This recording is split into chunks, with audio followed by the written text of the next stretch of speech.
update on Brady and Thomas? Yeah, Brady has practiced full, and Tom has practiced a little. I would think that Tom would be available like in an emergency situation, and I think Brady would be ready. Emergency, just like if everybody falls out?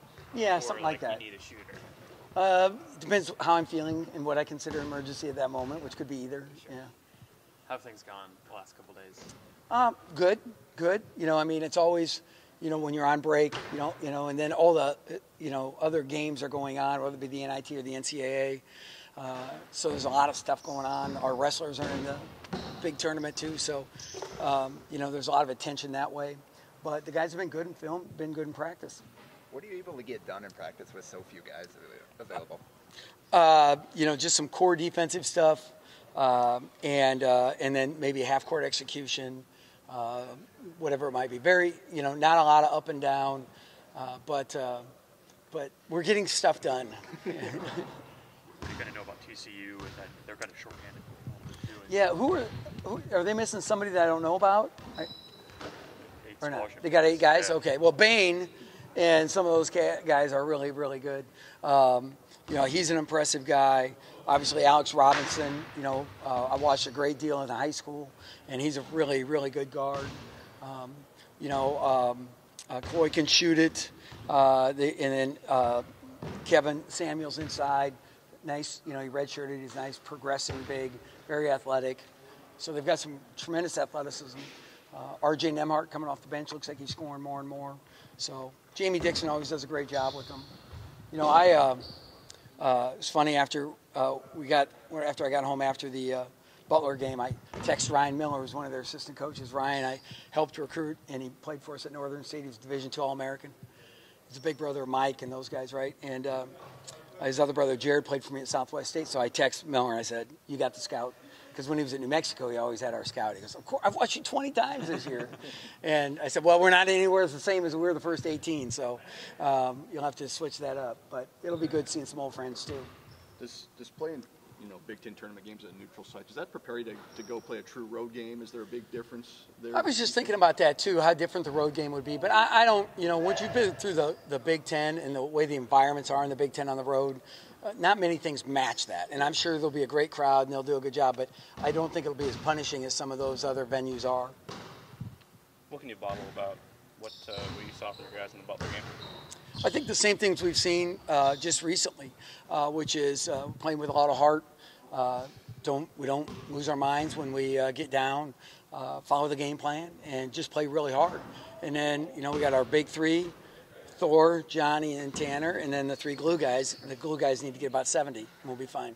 You guys, I think, lost 5 or 6 in a row on the road to finish out the season. But do you feel like you guys are in a different mindset now, or that you can approach road games differently now than you did at the end of the season? Their women are playing, otherwise we would have practiced there. But you guys had been doing at the end, right? Yeah, and I thought we were a little better. But, I guess I don't put a lot of stock into that. I mean, I just, I look where we are currently, and I think we're in a pretty good spot. So I expect a good game. What's the prototypical Jamie Dixon team like? Like, what's it like going up against? Well, they run their stuff really well. He runs hard in transitions, not unlike Ben Howland or who he worked under for a while. Or even they remind me a little bit of a Michigan State type team. Maryland style athletes. They're down the floor quickly, and they're well coached and very sound defensively. I think Isaiah Roby took advantage of that last game. I think he was really, really good last game, and he'll need to be equally as good or better this game. And he's shown those, how high that ceiling can be. And I thought that was a step forward against Butler.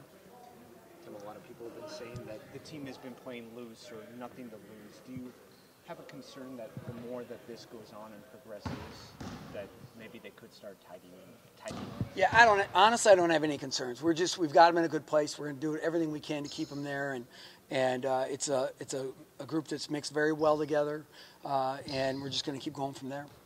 Probably don't try and look too far ahead, but if you win, you get Creighton.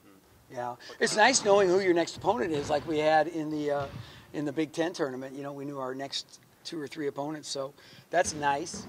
They don't have that luxury. They have an idea maybe, but so we had guys working on that last night, And I think everybody would be happy to see a Creighton game, Creighton-Nebraska game again this year. It'd be a lot of fun. Talked a little bit about your guys playing loose and things like that.